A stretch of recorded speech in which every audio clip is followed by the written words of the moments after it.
Subscribe to our YouTube channel Clarity Spoken English.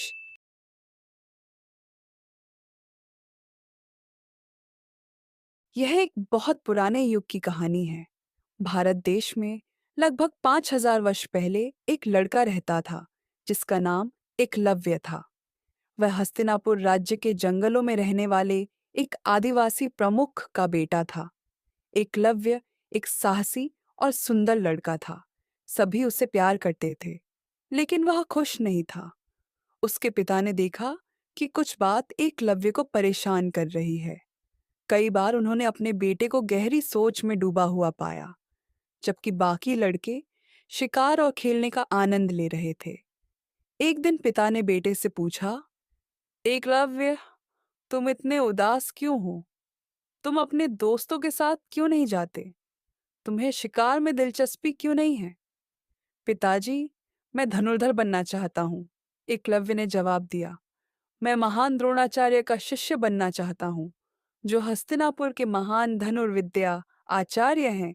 उनका गुरुकुल एक जादुई स्थान है जहाँ साधारण लड़कों को महान योद्धा बनाया जाता है। एकलव्य ने देखा कि उसके पिता चुप थे। वह बोला, पिताजी, मुझे पता है कि हम एक शिकारी जाति से हैं, लेकिन मैं केवल शिकारी नहीं, एक योद्धा बनना चाहता हूँ। कृपया मुझे घर छोड़कर द्रोणाचार्य का शिष्य बनने की अनुमति दें। एकलव्य के पिता चिंतित थे, क्योंकि वह जानते थे कि उनके बेटे की यह इच्छा आसान नहीं है। लेकिन वह एक प्यार करने वाले पिता थे और अपने इकलौते बेटे की इच्छा को ठुकराना नहीं चाहते थे। इसलिए उन्होंने आशीर्वाद दिया और बेटे को द्रोण के गुरुकुल भेज दिया। एकलव्य यात्रा पर निकल पड़ा। जल्द ही वह उस जंगल के भाग में पहुंच गया जहां द्रोण हस्तिनापुर के राजकुमारों को शिक्षा देते थे। उस समय स्कूल, कॉलेज, विश्वविद्यालय या हॉस्टल जैसी कोई व्यवस्था नहीं थी। शिक्षा प्राप्त करने का एकमात्र स्थान गुरुकुल था। गुरुकुल, गुरु यानी शिक्षक या आचार्य, कुल यानी उसका निवास स्थान, एक प्राचीन हिंदू विद्यालय था जिसमें छात्र और शिक्षक साथ रहते थे। छात्र गुरु के साथ समान रूप से रहते थे, सामाजिक स्थिति की परवाह किए बिना।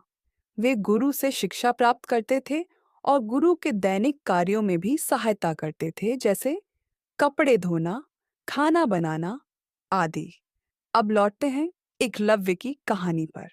जब वह द्रोणाचार्य के गुरुकुल पहुंचा तो उसने देखा कि वहां कुछ झोपड़ियां थीं, पेड़ों से घिरी हुई, और एक धनुष बाण का अभ्यास मैदान था।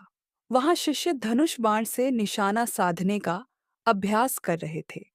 यह दृश्य एकलव्य को बहुत भाया, लेकिन उसकी निगाहें द्रोणाचार्य को खोज रही थीं।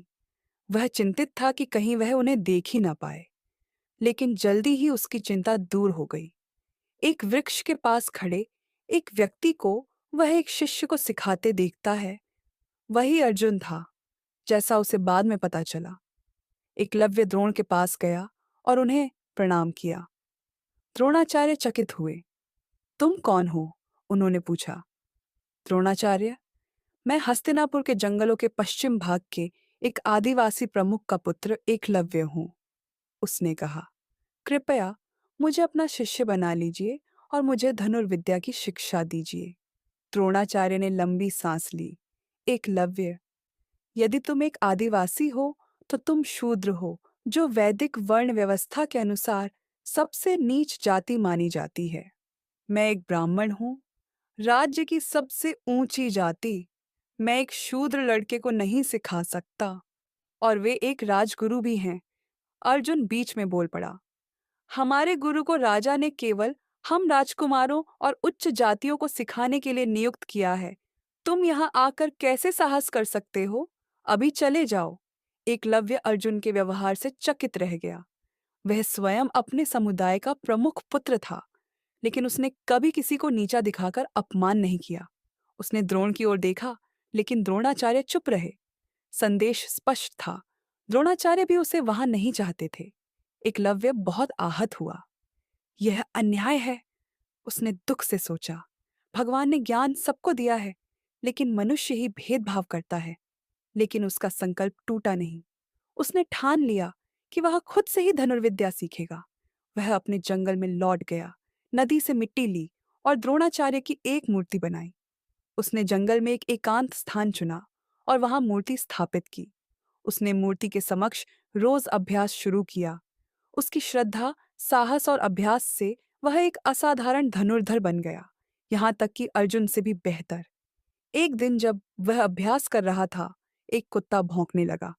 एकलव्य ने पहले तो अनदेखा किया, लेकिन जब बहुत देर तक कुत्ता चिल्लाता रहा, तो उसने 7 तीरों से उसके मुंह को बिना घायल किए भर दिया। कुत्ता मुंह खोलकर इधर-उधर घूमने लगा। उसी समय कुछ दूरी पर द्रोण और पांडव राजकुमार भी जंगल में अभ्यास कर रहे थे। उन्होंने उस कुत्ते को देखा और चौंक गए।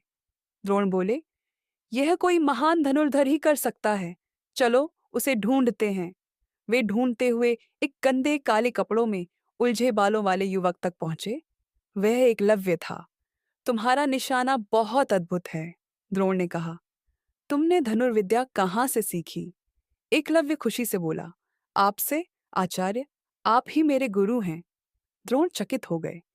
मैंने तो तुम्हें कभी नहीं सिखाया। हाँ, पर आपके इनकार के बाद मैंने आपकी मूर्ति बनाकर उसकी पूजा की और आपके सामने अभ्यास किया। अर्जुन गुस्से में आ गया। पर आपने मुझसे वादा किया था कि मुझे ही सर्वश्रेष्ठ धनुर्धर बनाएंगे। द्रोण चिंतित हो गए। उन्होंने एक उपाय सोचा। तुमने मुझसे शिक्षा ली है, अब मुझे गुरु दक्षिणा दो, उन्होंने कहा। एकलव्य प्रसन्न हो गया। उसने कहा, जो भी आप मांगेंगे मैं दूंगा। मुझे तुम्हारे दाएं हाथ का अंगूठा चाहिए, द्रोण ने कहा। सभी चौंक गए, पर एकलव्य बिना किसी झिझक के अपना अंगूठा काट कर द्रोण को दे दिया। द्रोण भावुक हो गए। उन्होंने एकलव्य को आशीर्वाद दिया, तुम बिना अंगूठे के भी एक महान धनुर्धर कहलाओगे। तुम्हारी निष्ठा अमर रहेगी। एकलव्य ने अभ्यास जारी रखा। उसने अपनी तर्जनी और मध्यमा अंगुली से तीर चलाना सीखा और पहले से भी बेहतर धनुर्धर बन गया। उसका नाम दूर दूर तक प्रसिद्ध हुआ। नैतिक शिक्षा, शिक्षक से प्राप्त ज्ञान विद्यार्थी के जीवन में बहुत मूल्यवान होता है। यदि हमारे जीवन से शिक्षक हटा दिए जाए तो हम कुछ नहीं रह जाएंगे। माता पिता हमें जीवन और प्रेम देते हैं, लेकिन शिक्षक हमें जीवन जीने का मार्ग दिखाते हैं। जब विद्यार्थी सफल होता है तो उसकी प्रशंसा होती है, लेकिन जिसने उसे सफल बनाया उसकी कोई चर्चा नहीं करता। इसलिए शिक्षक को भी माता पिता के समान सम्मान देना चाहिए। विद्यार्थी को हमेशा अपने शिक्षक को धन्यवाद देना चाहिए, क्योंकि वही उसे जीवन की यात्रा के लिए सक्षम बनाता है। यदि आपने अपने शिक्षक से समर्पण और श्रद्धा के साथ सीखा है, तो जीवन की राह हमेशा आसान हो जाती है।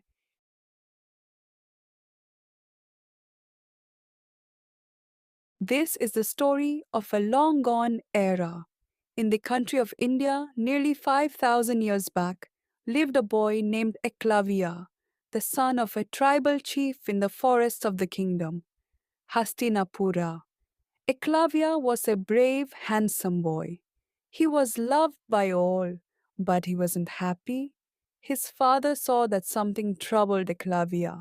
More than once he found his son lost deep in thought when other boys enjoyed the pleasures of hunting and playing. One day, the father asked his son, why are you so unhappy, Eklavya? Why don't you join your friends? Why are you not interested in hunting? Father, I want to be an archer, replied Eklavya. I want to become a disciple of the great Dronacharya, the great tutor of archery in Hastinapura. His Gurukul is a magical place where ordinary boys are turned into mighty warriors. Eklavya saw his father was silent. He continued, Father, I know that we belong to the hunting tribe, but I want to be a warrior, Father, not a mere hunter.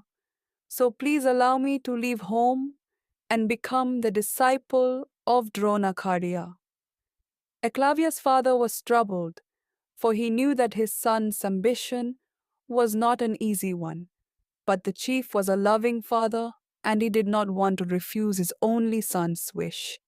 So the kind man gave his blessings and sent his son on his way to Drona's Gurukul. Eklavya set on his way. Soon he reached the part of the forest where Drona taught the princes of Hastinapur.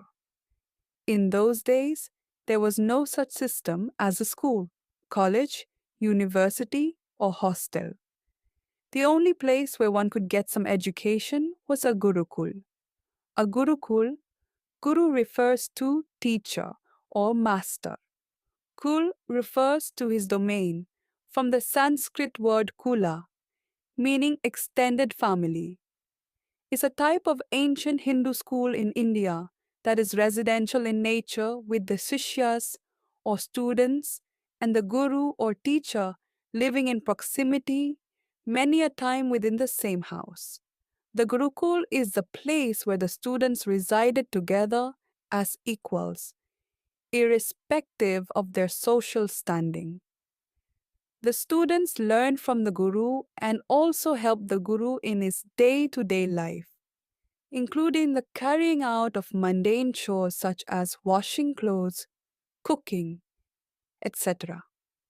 The education imparted thus was a wholesome one. Having said this much, let us now return to Eklavya. When the boy reached Dronakarya's Gurukul, he saw that it consisted of a group of huts surrounded by trees and an archery yard. The disciples were practicing to shoot arrows with their bows and arrows in the yard. It was an engaging sight. But Eklavya's eyes searched Drona. Where was he? Will he be able to see the man? Without Drona, all his purpose of coming here would be meaningless. But all his worries soon subsided. He did not have to wait for long. There was the man standing near a tree busy instructing a boy, who was none else than the third Pandava Prince Arjuna, as Eklavya came to know later.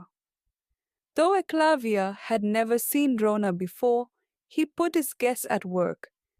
He went near Drona and bowed. The sage was surprised to see a strange boy addressing him. "Who are you?" he asked. "Dronakarya, I am Eklavya, son of the tribal chief in the western part of the forests of Hastinapura." Eklavya replied, "Please accept me as your disciple and teach me the wonderful art of archery." Drona sighed. "Eklavya, if you are a tribal hunter, you must be a Shudra, the lowest social community according to the Vedic caste system. I am a Brahmin, the highest caste in the kingdom. I cannot teach a Shudra boy," he said.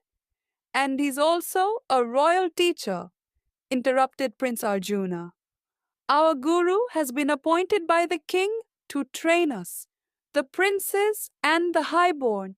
How dare you come inside the Gurukul and seek him? Leave! Now!" he spat out, looking enraged that Eklavya had disturbed his practice. Eklavya was stunned at Arjuna's behavior. He himself was the son of the chief of his clan, but he never insulted anyone below him in such a way. He looked at Drona for some kind of support, but the sage remained silent. The message was loud and clear. Dronakarya also wanted him to leave. He refused to teach him. The innocent tribal boy was deeply hurt by Drona's refusal to teach him. "It's not fair," he thought miserably. "God has given knowledge to all, but man alone differentiates his kind." He left the place with a broken heart and a bitter taste in his mouth. But it could not shatter his ambition to learn archery. He was still as determined to learn archery. "I may be a Shudra, but does it make any difference?" thought he. "I am as strong and zealous as Drona's princes and disciples.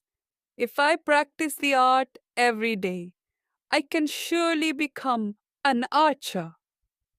Eklavya reached his own forests and took some mud from a nearby river. He made a statue of Dronakarya and selected a secluded clearing in the forest to place it. Eklavya did this because he faithfully believed that if he practiced before his guru, he would become an able archer. Thus, though his guru shunned him, he still held him in high esteem and thought of him as his guru.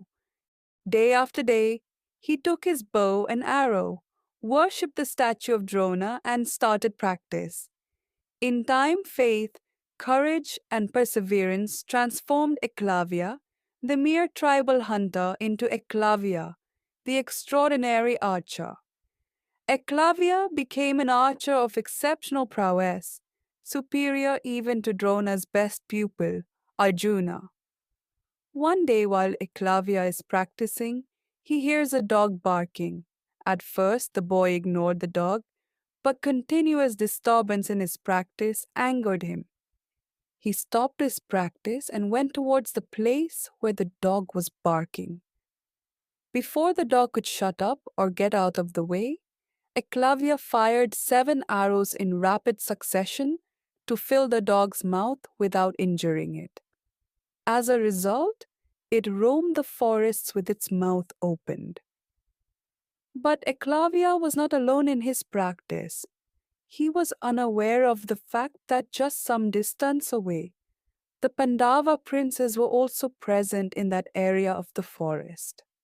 As fate would have it, that day they had come with their teacher, Drona, who was instructing them about some finer points of archery by making them learn in the real life condition of the open jungle. As they were busy practicing, they suddenly chanced upon the stuffed dog and wondered who could have pulled off such a feat of archery. Drona was amazed too. Such an excellent aim can only come from a mighty archer, he exclaimed. He told the Pandavas that if somebody was such a good archer, then he surely needed to be met. The practice was stopped, and together they began searching the forest for the one behind such amazing feat. They found a dark-skinned man dressed all in black, his body besmeared with filth, and his hair in matted locks. It was Eklavya. Dronakarya went up to him. "Your aim is truly remarkable." Drona praised Eklavya and asked, "From whom did you learn archery?" Eklavya was thrilled to hear Drona's praises. How surprised he will be if he told Drona that he, in fact, was his guru. "From you, my master. You are my guru," Eklavya replied humbly. "Your guru? How can I be your guru? I have never seen you before." Drona exclaimed in surprise, but all of a sudden he remembered something. He remembered about an eager boy who had visited his Gurukul several months ago. "Now I remember," said he. "Are you not the same hunter boy whom I refused admission in my Gurukul some months back?" "Yes, Dronakarya," replied the boy. "After I left your Gurukul, I came home and made a statue like you and worshipped it every day. I practiced before your image. You refused to teach me, but your statue did not. Thanks to it, I have become a good archer." Hearing this, Arjuna became angry. "But you promised me that you'd make me the best archer in the world," he accused Drona. "Now how can that be? Now a common hunter has become better than me." The other princes remembered their master frequently praising Arjuna, that he had immense talent and will be the greatest archer in the kingdom. They waited with bated breath. What will their teacher do now? Unable to answer Arjuna's question, Drona remained silent. The sage too was upset that his promise to Prince Arjuna was not going to be fulfilled. He was also angry with Eklavya for disobeying him. So the sage planned to punish Eklavya. "Where is your guru Daksina? You have to give me a gift for your training," the sage demanded. He had finally found a way to make Eklavya suffer for his disobedience. Eklavya was overjoyed. A Guru Dakshina was the voluntary fee or gift offered by a disciple to his Guru at the end of his training. The Guru Shishya Parampara, i.e., the teacher student tradition, was a hallowed tradition in Hinduism. At the end of a Shishya's study, the Guru asks for a Guru Dakshina.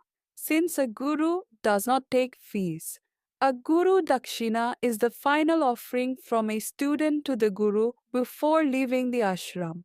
The teacher may ask for something or nothing at all. Drona Karya, I'll be the happiest person on earth to serve you. Ask me anything and I will offer it to you as my Guru Dakshina, he said. I might ask something you don't like to give me. What if you refuse the Dakshina I want? Drona asked cunningly. Eklavya was shocked. It was considered a grave insult and a great sin if a guru's Dakshina was refused. No, how can I, teacher? I am not that ungrateful. I'll never refuse anything you ask, Dronakarya, promised the unsuspecting boy. Drona did not wait any more. Eklavya, I seek to have your right hand thumb as my Guru Dakshina, he declared. Silence befell on everyone. Everyone was shocked, even Arjuna. He looked at his teacher in horror and disbelief. How could their teacher make such a cruel demand? That too, from a mere boy? For a moment Eklavya stood silent. Without his thumb, he could never shoot arrows again. But the teacher must be satisfied. Okay, Gurudev, as you wish, said he. Then, without the slightest hesitation, Eklavya drew out his knife and cut his thumb. The princess gasped at Eklavya's act of bravery, but the tribal boy betrayed no signs of pain and held out his severed thumb to Dronakarya. Here is my Guru Dakshina Drona, Eklavya said. I am happy that you have made me your disciple, even if I'm a mere Shudra hunter. The sage was humbled. He blessed the young archer for his courage. Eklavya, even without your thumb, you'll be known as a great archer. I bless you that you will be remembered forever for your loyalty to your Guru, Drona declared, and left the forests. He was moved and grieved at his own action, but he was content that his promise to Arjuna was not broken. The gods blessed Eklavya from above, but despite his handicap, Eklavya continued to practice archery. How could he do so? When one is dedicated, one can make even mountains bow. With practice, Eklavya could shoot arrows with his index and middle finger, and he became a greater archer than he was ever before. His renown spread far and wide. When Drona came to know this, he blessed the boy silently and begged for divine forgiveness. And true to Drona's blessing, Eklavya is still praised as the most loyal and brave student in the epic of Mahabharata. Morale: any knowledge teacher gives to student has value in life of a student as he goes on with life. Think from kindergarten till highest level of study you have completed. See what you will be left with if there were no teachers in your life. Parents give us life, love, and help in going right direction. But teachers show us how to live life, shows us path, and makes us self-dependable so that we can pick the right path. Always respect your teachers. Do not value them any lesser than your parents. When student succeeds in studies and life, it's student who always gets praised by people, not the one who gave student a knowledge to success. Teacher's happiness is in student's success, and student should not forget to at least thank politely to the one who made you capable of following journey of life. And if you had learned what your teacher taught you with dedication and respect towards teacher, journey of life always gets comfortable. Thanks for watching. Subscribe to our channel Clarity Spoken for more video podcast.